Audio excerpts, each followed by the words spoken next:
تو اللہ فرماتے ہیں تمتعو، بہت مزے اڑاؤ، شرابیں بھی پیو، زنا بھی کرو، حرام دوستی. جو شادی کی بات کرے اس پر تو بولو ہر وقت شادی شادی کرتا رہتا ہے ممبر پہ بیٹھ کے، لیکن زنا کرتے رہو بیٹھ کے، لڑکیوں سے حرام دوستیاں لگاتے رہو، یتیموں کا مال کھاتے رہو، بڑا بھائی چھوٹے بھائی کو وراثت نہ دے، انٹرنیٹ پر پوری پوری رات ننگی فلمیں دیکھتے رہو بیٹھ کے، لڑکیوں سے اسکائپ پہ ویڈیو چیٹنگ کرتے رہو. اللہ فرماتے ہیں تمتعو، مزے اڑاؤ جتنے اڑا سکتے ہو. ان مصیرکم الی النار، آنا آگ کی طرف ہے، کیونکہ میں رب ہوں، میری سزا پھر میرے حساب سے ہوگی، تمہارے حساب سے نہیں ہوگی. وہ سزا مؤخر اس لیے کی ہے کہ بہت بڑی ہے، چھوٹی موٹی ہوتی تو اسی وقت 2 تھپڑ لگا کے چھوڑ دیتا. یہ تاخیر اس لیے کی ہے کہ مہلت دے رہا ہے، مہلت، اب توبہ کر لو، اب توبہ کر لو، اب توبہ کر لو. نہیں کی تو اللہ فرماتے ہیں موت کا جب وقت آئے گا، پوری دنیا کی دولت بھی اگر دے گا تو میں تیری جان نہیں چھوڑوں گا. کلا انہا کلمۃ ہوا قائلھا، فرمایا اس سے پہلے توبہ کے 2 آنسو بہاتا. زمین اور آسمان نے اگر گناہوں سے زمین اور آسمان کے خلا کو بھر دیا ہے نا، وہ 2 آنسو آگ ٹھنڈا کرنے کے لیے کافی تھے. لیکن جب تم موت اپنی آنکھوں سے دیکھے گا، ساری دنیا کی دولت بھی خرچ کر دے گا، تو اللہ فرماتے ہیں توبہ کا کلمہ ایسا ہوگا، انہا کلمۃ ہوا قائلھا، ایک زبان سے نکلا ہوا کلمہ جو ہوا میں تحلیل ہو گیا. اللہ اپنے قانون میں بہت سخت ہے میرے بھائی. فرعون ساری زندگی نافرمانی کرتا رہا، جب پہلا غوطہ کھایا ہے توبہ کی نا اس نے، اور کیسی پرفیکٹ توبہ کی. کہنے لگا آمنت انہ لا الہ الا الذی آمنت بہ بنو اسرائیل، یہ نہیں کہ میں اللہ پر ایمان لایا، کیونکہ اللہ کے مفہوم میں فرق ہو سکتا ہے اپنے آپ کو اللہ کہہ رہا ہوں. پوری تشریح شرح کے ساتھ حاشیے کے ساتھ کہہ رہا ہے کہ میں اس رب پہ ایمان لایا جو ایک غلام قوم کا رب ہے. صحیح ہے نا، میری جو بنی اسرائیل جو میرے غلام تھے نا، وہ جس کو رب مانتے ہیں میں اس پر کو رب مانا میں نے. اللہ فرماتے ہیں آل آنا، اب ایمان لا رہا ہے، وقد عصیت قبل، اس سے پہلے تو نے نافرمانی کی ہے.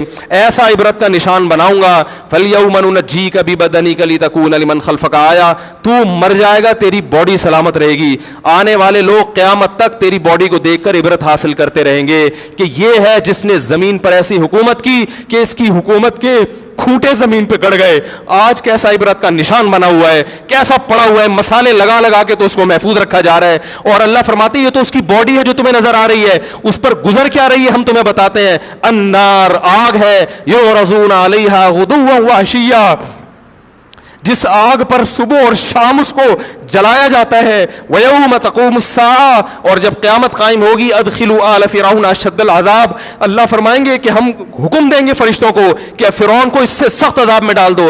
آپ کو فرعون لیٹا ہوا نظر آ رہا ہے، قرآن کہہ رہا ہے لیٹا ہوا نہیں ہے، وہ صبح اور شام آگ میں جلایا جا رہا ہے. اس کو ہزاروں سال گزر گئے، صبح بھی آگ میں جلتا ہے، شام کو بھی آگ میں جلتا ہے. اور فرمایا ابھی قیامت آنے دو، جہنم میں ہمیشہ کے لیے داخل کروں گا جو اس سے بھی زیادہ سخت ہے. وَإِذْ يَتَحَاجُّونَ فِي النَّارِ، اور فرمایا جہنم میں جانے کے بعد کیا ہوگا، آپس میں ان کے مکالمے کو اللہ نے ذکر کیا ہے کہ جو فرعون کے ماتحت تھے وہ فرعون سے کہیں گے تیری اطاعت اور فرما برداری میں، تیری حکومت کی وجہ سے ہم نے موسیٰ کی بات نہیں مانی، اسے کمزور کہا. تو کہتا تھا موسیٰ کو بولنا نہیں آتا، موسیٰ کے پاس حکومت نہیں ہے، موسیٰ ہماری طرح پڑھا لکھا نہیں ہے، موسیٰ ہماری طرح براڈ مائنڈڈ نہیں ہے. ہم نے تیری دعوت کی وجہ سے موسیٰ کی بات کا انکار کیا، آج ہم آگ میں جل رہے ہیں.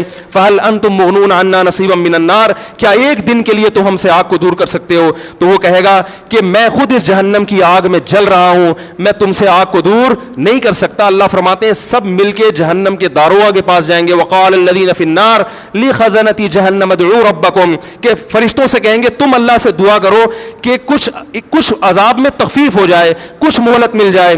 تو فرشتے جواب میں کہیں گے کہ کیا تمہارے پاس ڈرانے والا نہیں آیا تھا؟ موسیٰ کلیم اللہ جس سے اللہ کوہ طور پہ ہم کلام ہوا کرتا تھا، اس نے تمہیں ڈرایا نہیں تھا کہ تم اللہ کی نافرمانی چھوڑ دو؟ کہیں گے قالوا بلا، وہ کہیں گے ضرور. اللہ فرمائیں گے پھر اعلان ہوگا فادعوا وما دعاء الکافرین الا فی ضلال، فرشتے کہیں گے اللہ نے ہم پر پابندی لگائی ہے تمہاری سفارش کرنے پر، تم خود اللہ کو پکارو. اللہ فرماتے آج ان کی پکار بیکار جائے گی، کوئی اسے سننے والا نہیں ہوگا. دیکھو جب تک جسم میں روح ہے، ایک دفعہ انسان توبہ کے آنسو بہا دے،